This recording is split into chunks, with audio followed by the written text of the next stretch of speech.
Mesdemoiselles, messieurs. C'est l'histoire d'un oiseau fantasque et d'un roi orgueilleux qui s'affrontent. Chef-d'œuvre de l'animation française, Le Roi et l'Oiseau a influencé les plus grands réalisateurs et a été conçu aux antipodes des films Disney, dans sa poésie, son refus de tout manichéisme et son cri de révolte. Pourtant, sa production a duré 35 ans et a été un véritable parcours du combattant fait de trahison et de rebondissements. C'est déjà un film en dessin animé qui coûtait très cher quand on l'a fait, mais s'il avait fallu le faire avec des acteurs, des décors, je crois que ça aurait été le film le plus cher qu'on ait jamais envisagé. On est en 1945, au lendemain de la guerre. Deux amis ont pour ambition de réaliser le premier long métrage d'animation français. Rien que ça, à l'époque de l'hégémonie de Walt Disney. Aux commandes du projet, le poète surréaliste Jacques Prévert et Paul Grimaud, génie du dessin animé qui a fondé son propre studio, Les Gémeaux, avant la guerre. Grimaud et Prévert veulent adapter un conte d'Andersen. Ils pensent d'abord à la Reine des Neiges, mais choisissent finalement La Bergère et le Ramoneur, une histoire d'amour impossible entre deux jeunes figurines de porcelaine qui prennent vie et décident de s'enfuir. Le style Grimaud, c'est une animation précise, lente, tout en finesse, pas trop dans le style cartoon.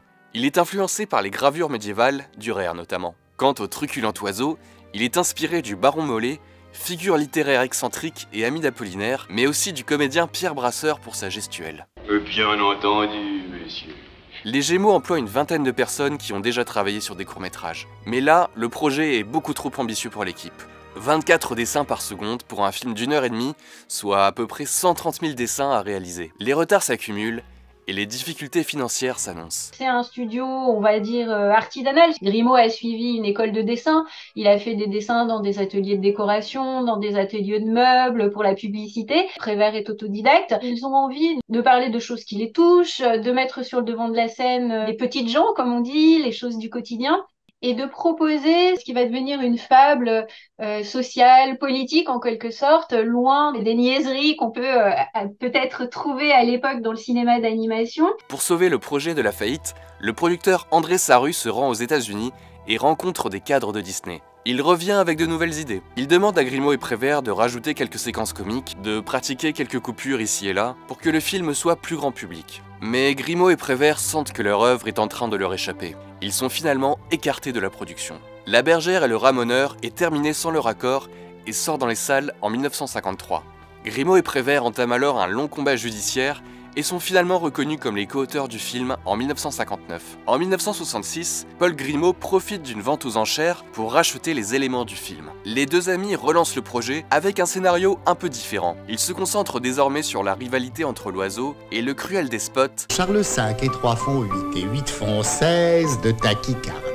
Le roi, c'est un minable, mais on ne peut pas le détester non plus, quoi. Au bout d'un moment, il se donne tellement de mal pour cette pauvre bergère. Enfin, quand même, dans tous les films que j'ai pu faire, j'ai jamais condamné quelqu'un. Le nouveau film s'inspire aussi bien des poèmes de Prévert, comme L'Inventaire, Chapeau, képi, trompette, brossard luire et tambour, gendarmerie, lavatory, manu militari, que des classiques du cinéma que les deux auteurs ont vus plus jeunes. Mais Prévert meurt en 1977 de maladie et ne verra jamais le film achevé qui sort 3 ans plus tard. Parmi les spectateurs bouleversés par cette œuvre, Miyazaki et Takahata, les futurs créateurs du studio Ghibli. Il y a beaucoup de clins d'œil dans les films de Miyazaki, au Roi et l'Oiseau.